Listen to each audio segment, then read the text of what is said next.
Hey guys, what is up? Welcome back to another Shotcut tutorial, and I'm back with Shotcut requests 4 finally, and this one actually has a lot of requested ones and are really good ones that are really good for montages and good transitions, good stuff.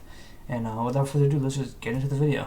Alright, for the first one, I got a comment asking me how to do this type of kill effect. And this is, I haven't seen anyone use it, but I thought it looked really cool. I thought it looked cool, so I used it, and it's pretty simple. I'm gonna just show you guys real quick. I'm just gonna get a clip, or just a filler clip.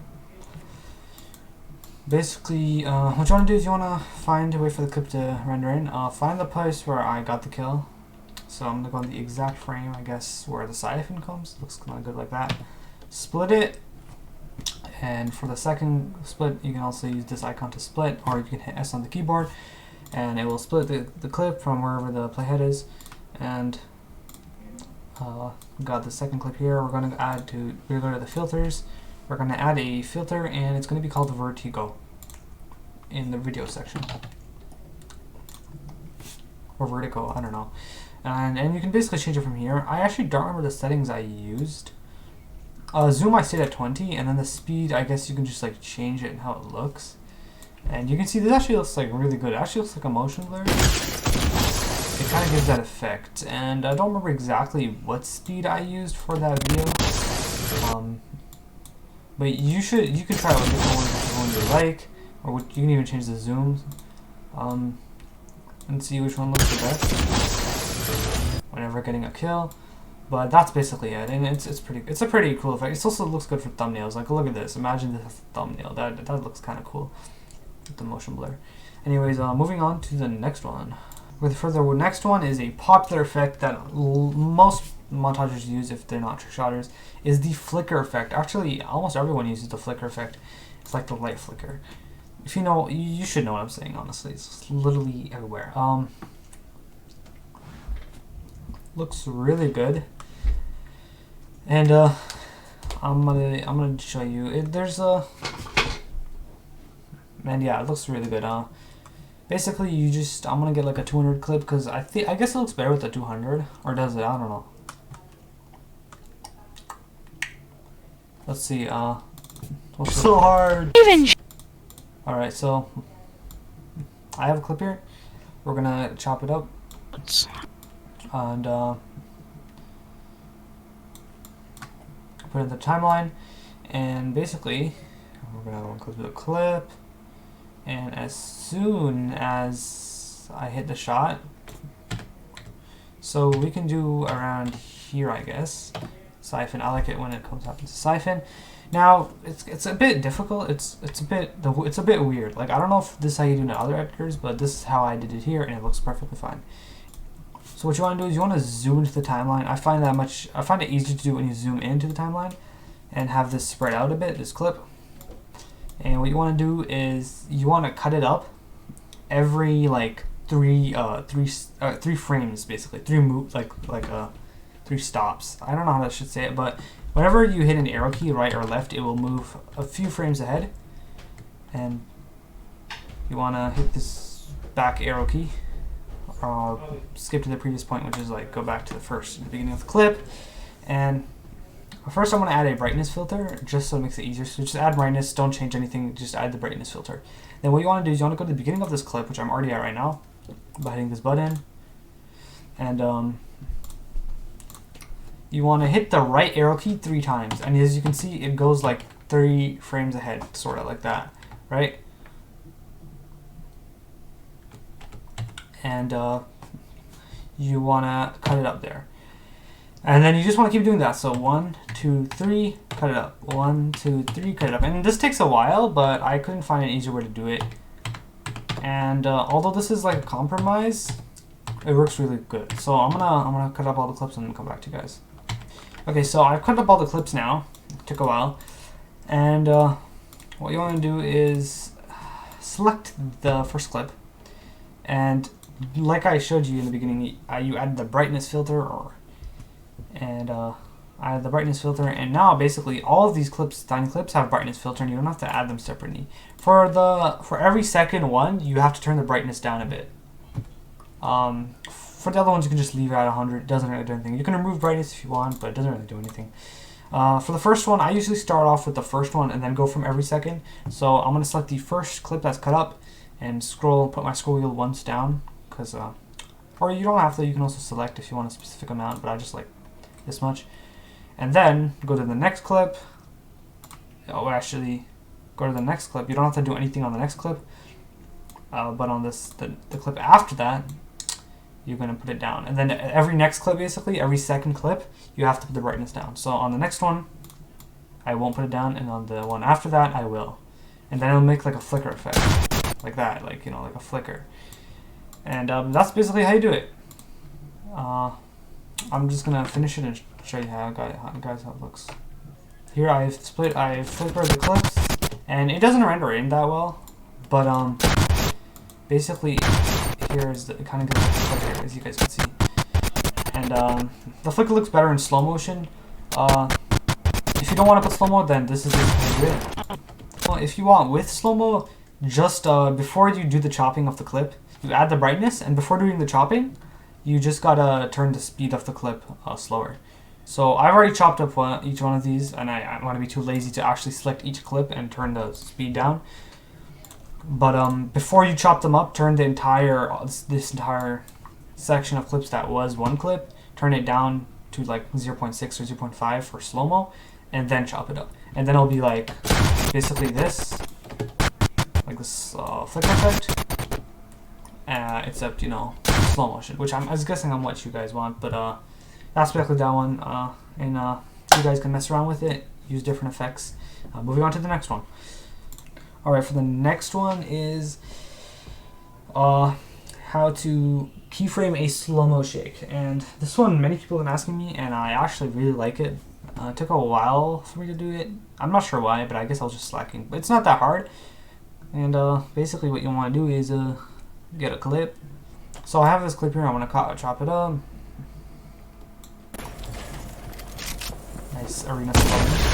And it's going to give it a little slow-mo shake. So we're going to put it into the timeline. And what you want to do is find the kill or wherever you want the shake to start happening from. So I'm just going to go like right here, I guess. Or actually a bit before. I'm going to do one frame before. Oh, wait, yeah, I'm going to do one frame before, like right here. And then we're going to select the clip. And we're going to add a size, position, and rotate. And now basically what I'm going to do is, first step, which I recommend doing, is scale it, like zoom in just a bit, so you don't get a lot of black bars, black lines at the bottom here. You can scale it a bit more if you want to. You can scale it like a lot to the point where you don't see black emptiness on the corners. But I do like 103. You still see a bit, but it looks nice. It looks nice. So scale it 103. Now scaled in 100. It's scaled in by 3% more. And we're going to be beginning of the clip, and we're going to keyframe the rotation. So once you're selected at the beginning of the clip, make sure you're at the beginning. Go to the rotation and hit keyframe. It looks like this icon, and it will open up the keyframe tab, which is a separate tab. You can just like so the timeline's right under it. Your timeline didn't go anywhere if you're just wondering. You can switch between them. Great. Wait, what? And you can switch between them. I'm pretty sure, yeah, right down here. You can switch timeline, keyframe. So in the keyframe section, you should have a default keyframe at the beginning of the clip, which is right here. Mine's right here. And basically from here, you just change up the size, like the position of it. So on the first keyframe, I am going to go to this, where is it? I'm going to go to the rotation and change it to, I like 1.6. It's tilted like this, and those black bars, you can see there's a little bit of black here where I was talking about, but it's fine. You don't really notice it. Looks nice. If you don't want the black bars at all, you can scale it in a bit more, but that doesn't really matter for me. So I will just scale it 103, and then I'm going to change the first keyframe to 106. Then you're just going to go a bit ahead. If you want it to be exact, you can do the arrow thing I told you, and you can like calculate how much arrow key clicks you want to do. But I just guess. So I'm gonna put it like right under here, add a keyframe. Actually, I'm going to put it a bit back. And I'm going to change this to negative 1.6. So it's tilted towards the left this time. And also, why is there 2? Anyway, we're going to take another keyframe, put it around here. Change this one to, I don't know why it's this much, 1.6. Now, as you can see, wait, why is this one? No, it's messed up. It's not right. This is negative 1.6. And as you can see now, the first one is 1.6. So as soon as this section of clip starts, it will tilt a little bit towards the right. Then on this one, it will tilt a little bit towards the left. And then on this one again, it will tilt a bit towards the right. And you just got to keep adding that. So I'm going to go ahead again, a bit ahead. I'm going to add a keyframe. I'm going to change the rotation to negative 1.6, which is tilting towards the left. Then I'm going to go ahead. I'm going to add a keyframe. And I'm going to change it to, hold on, I'm just going to scroll to 1.6. Then I'm going to go ahead, and then I'm just going to keep doing that until the end of the clip. And I'll show you the finished results when I'm done. So now I'm done. I have finished all the keyframes, and I'm gonna just switch to the timeline tab. And now watch it. As soon as I get the wind, there's a little shake effect, or it goes like side to side. And then you can change it to tilt more if you want, or less. By changing this down. So mine's at 1.6 and negative 1.6. You can do like 1 and negative 1, or if you want to do more, you can do 2 and negative 2, or 1.5 if you just want a little bit different. But it's completely up to you. I like 1.6. It just looks nice. And there's also some scaling options. If the shake is a bit slow for you, if you want the shake to be faster, I mean it switches side to side faster, then you can also, you just have to drag the keyframes closer to each other. So like right now mine have this much spacing, each one's like averaged, you can just put them closer to each other and it'll just make it faster. That's this one. It's a bit more tedious to do, but it's definitely worth it. It's cool.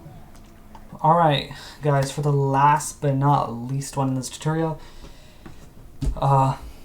we're going to do a how to time remap in Shotcut. Now time remapping in Shotcut is not actually possible, since it's not a built-in feature. Like the effects I did on the tutorials before are like actual features built in Shotcut and you can actually do them. Timing mapping, however, is not an actual option in Shotcut. So we're gonna have to improvise for that. And to do that, I found a way. I actually watched a tutorial and I kind of like put it into like a Fortnite, how it looked if I was trying to make a Fortnite clip. And what I did was, basically, so I'm gonna get a clip. First step, we're gonna go to the place where we get the kill. Except this time, don't cut it at the kill. Cut it a few milliseconds before, or a few frames before. So I'm gonna go back just a bit, like around here, where I take out my shotgun. Around here, where I'm halfway taking out my shotgun, and then cut it. Actually, I'm gonna cut it a bit more. Actually, hold up. I'm gonna cut it like right around here. I think that's the same. What am I doing? Anyways. After cutting it from here, we're going to go a bit more back and like cut around like right here, and then go even more back and cut a smaller clip this time, smaller section. And now we have these 3 clips. This clip right here, right when I take out the shotgun and shoot him. We have this clip I cut before, and this clip even smaller that I cut before. Oh, this actually looks nice. Anyway, what you want to do is we're going to select this first tiny clip here that we cut, the smallest clip we cut, and we're going to change the speed by going to the properties, and we're going to change the speed to about 1.6. I like 1.6, it becomes kind of tiny. And then we're going to take the second clip that we cut, which is like the tiny clip, and we're going to change the speed to about 2. So now you see what I did here. I put one at 1.6 and one at 2. They're about this. They're kind of like the same, almost the same size. And since you can't actually cut keyframe speed to make the speed go up or down, which is basically what time remapping is, you're gonna have to just compromise and just change the speed for each clip individually. I did only 2. You could do more. Like I made one that's 1.6 and one that's 2, but you could cut it up and do like 1.6, 7, 8, 9, and then just keep going instead of just 2 clips. But that's how I did it, and it's much easier. It's more handy. It doesn't look as bad. And then what you want to do for the next step is take your clip, and we're gonna make this a slow-mo, because you know, right when we get the kill we do a slow-mo. I didn't do it right when we get the kill. I did it right when you got the shotgun, so it doesn't look that bad since the clips before are sped up.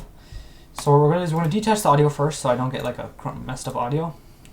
And we're gonna take the first clip and change the speed to about 0.5. I like 0.5. We're gonna trim off the remaining that we. Actually, I won't trim off all of it, I just don't want to. But now basically what we have here is we have the first clip that's sped up, the second clip that's sped up even more, and then we have the slow-mo. And this is the best way I could try to find to do time remapping. And to add more effect, like I said, you could cut out more clips and make them, you know, individually different speed. You can also go behind even more, cut up a clip from before, and change it to make it slow-mo. So I'm gonna make it like 0.6. We're gonna just remove this space in between, connect the audio. Now, if you watch this, we have, we're just gonna mute this real quick so it doesn't look weird, sound weird. Hold up. Mute all 3 of these clips because now, see here, I go up and then speed up, and I get the, oh, what? Oh yeah, I forgot the slow-mos. Find the place where I get the shotgun. Okay. Yeah, okay, like right here. And now I watch it. It's slow-mo, then it speeds up, and then it gets shotgun. I cut it a bit too early. I just realized that. So do it like when the shotgun's like right here, but I cut it up all the way when the shotgun was coming out. So it doesn't look that well. But I just did it in a shorter fashion, so I could tell you guys how to do it. And I just want to say, if you can't edit that well, and if you're a bit flimsy on editing, I don't recommend doing this because it's not an actual thing built into Shotcut. And hopefully later on we can see this feature implemented where we can time remap in Shotcut, so we can actually just do everything in Shotcut basically. But for now, if you can find a way to make this look good, I couldn't find a way to make it look that well or that good. But this is the best I could do, and yeah, I hope you guys, you know, appreciate my effort. If you guys did enjoy this video, you know, leave a like, subscribe, because I do more tutorials and I also actually make montages myself, and really good clips. You know, I've been grinding recently, and I got a few montages coming soon, duotages, team tages, whatever. Yeah, that's basically it for this video. Just leave more Shotcut requests below, and so I can put it in Shotcut request 5. And with that being said, I'll see you guys in the next video. Peace.